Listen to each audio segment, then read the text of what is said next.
Welcome to Charlie and Terry Talk About Things Trivial and Crucial. Well, we're back on the air. We got our butts in the old gray chair. We are back with another Charlie and Terry Talks.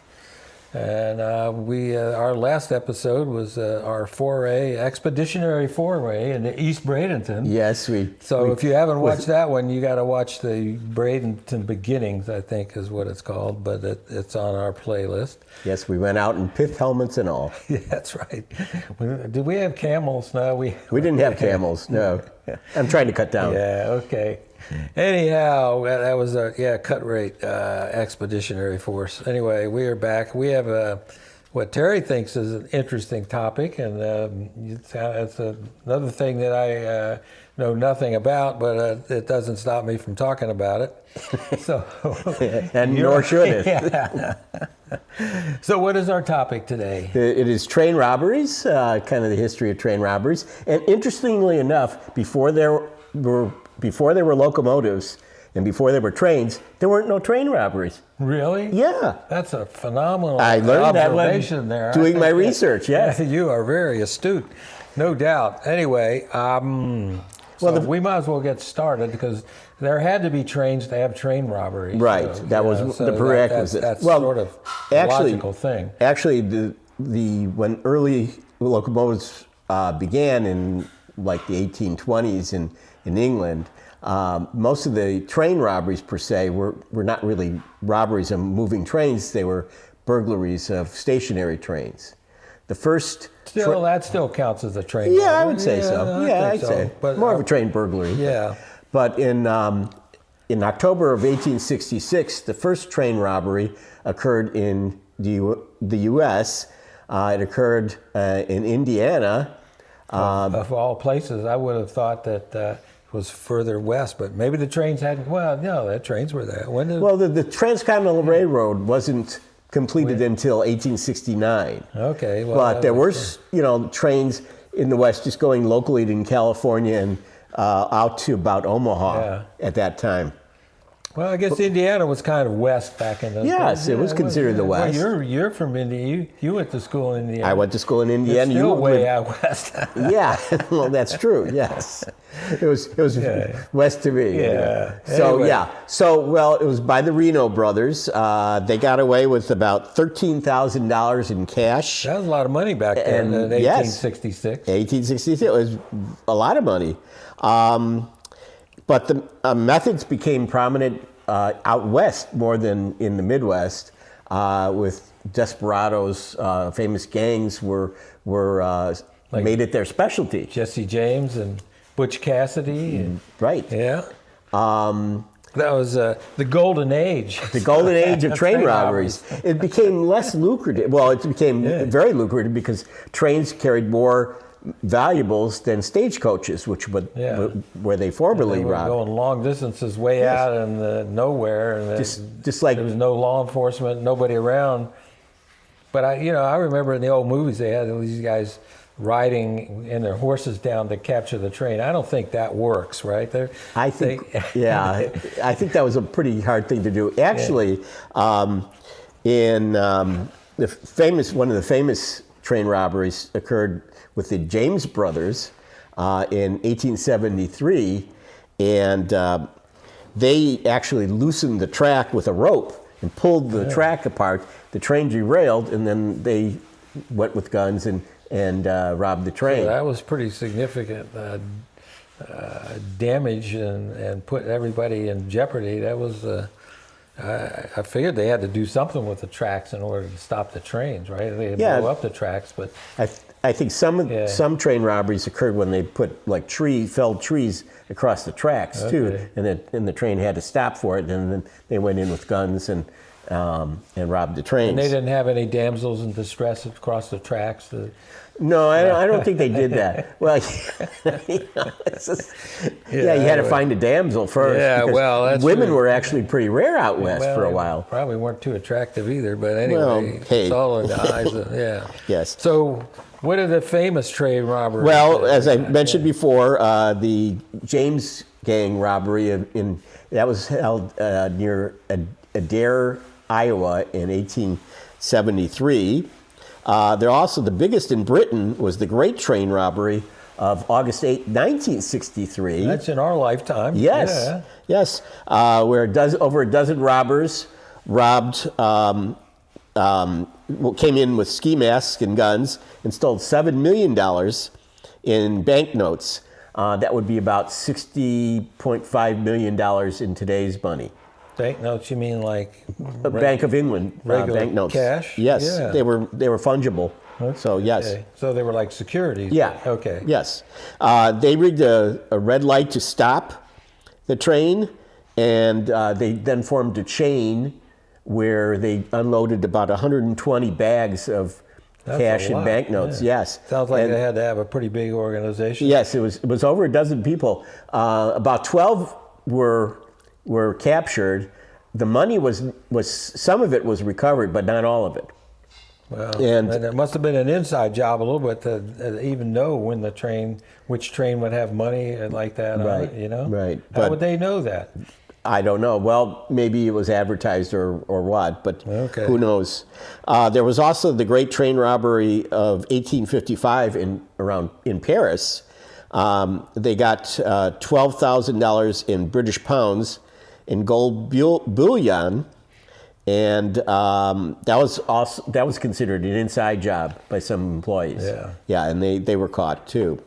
Then there was the Great Kakori train robbery of August of 1925 in India, and that was basically perpetrated by Indian revolutionaries at the time. And a passenger actually was killed in that one, and 3 of the robbers were executed after they were arrested and tried. And then there was one in 1924, and that occurred basically in Rondout, Illinois, which is actually a suburb of, well, it's north of Chicago.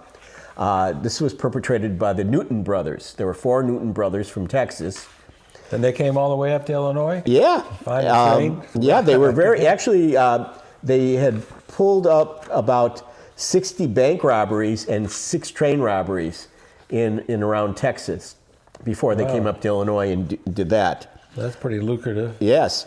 They got away $3 million in cash. That was 1924 value. They were arrested when actually they went to seek medical treatment in Chicago because one of the brothers was actually shot by another brother. That goes to And show they you. sought medical treatment in Chicago, and then they got caught. So did they recover the money from that one? I believe they did at that time. Yeah. Yeah, well, I never, most of my knowledge of train robberies comes from the old movies. right? Movies, yes, absolutely. And we'll talk about that. Yeah. We do have an exciting new sponsor. We do. Yes, we do. Well, you must have recruited one. Then. Yes, it's Louis the Loan Shark, the Lone Ranger. I mean, the Lone Ranger, that's from my day with the guy on the horse. He didn't rob trains, though. But No, he's a good guy. He was buddies with Tonto. Yeah. Yes, he hung out with Tonto. No, this is Louis the Loan Shark, the Lone Ranger. Okay. And Louis provides a service because he provides loans to people with no credit. So They probably need loans the most, right? well, absolutely. Yeah. Why should they be left out? And basically he touts that you don't have to stand in line at the bank and find a parking space. You don't have to have a credit check. You don't have to have a background check. You don't have to fill out that annoying paperwork. How does at that banks. all really work? Right? Yeah, really. That's right. Yeah, so it's no fuss. Pardon me for being skeptical here, but Well, yeah, but that's Louis runs a good business. Okay. So he simplifies the process for you. Now, if you have no credit, no problem. If you have no job, no problem. If you can't pay in a week, that's a problem. But not everybody needs 10 fingers. not everybody. Okay. So Well, I'm not sure that we should have to be sponsored by somebody of that ilk. hey, we can't. We have right, to take them where we can get them. Yeah, that's for sure. So just remember, when you approach Louis, and be careful, because he has 15 sites. They're usually in back alleys, in public parks where no one is watching, bar restaurants, restrooms, and the racetrack is a popular place too. So, but if you see Louis, tell him Sid sent you, because that's the password. All right. Well, thank you, Terry. I'm not sure we're going to be responsible for that sponsor again. Anyway, we were talking about movies before, and of course, one of the more famous movies is Butch Cassidy and the Sundance Kid, and I guess they were successful train robbers of sorts. And one of the biggest ones they did was out in Montana somewhere, and that was called the Wagner robbery. And I'm not sure when that was, but it was 1903, maybe, in that time period. Does that make sense? Let me see if I got. Anyway, they got away. Excuse me, with about $50,000 or $60,000 of. In gold and money and cash and all very good takeaway for those. Good take, and that would be probably in today's dollars something close to $2 million. Yes. But we're talking about train robberies in history. But I'm going to put this in front of. This is I just saw this the other day, which kind of piqued my interest after we were talking about this as a subject matter, and I'm going to stick this up there. But this is from CNN. I don't know if that's going to focus or not, but let me see. Thieves are targeting freight trains in California and Arizona deserts.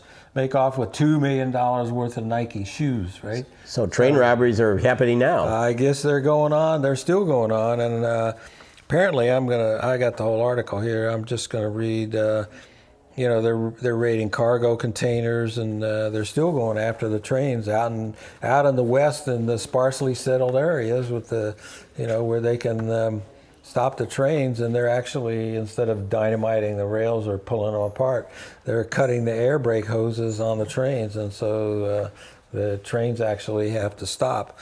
And according to Customs, the Immigration and Customs Enforcement, cargo thefts at various points along the supply chain, from ports to trains to trucks, account for between $15 billion and $35 billion in losses every year.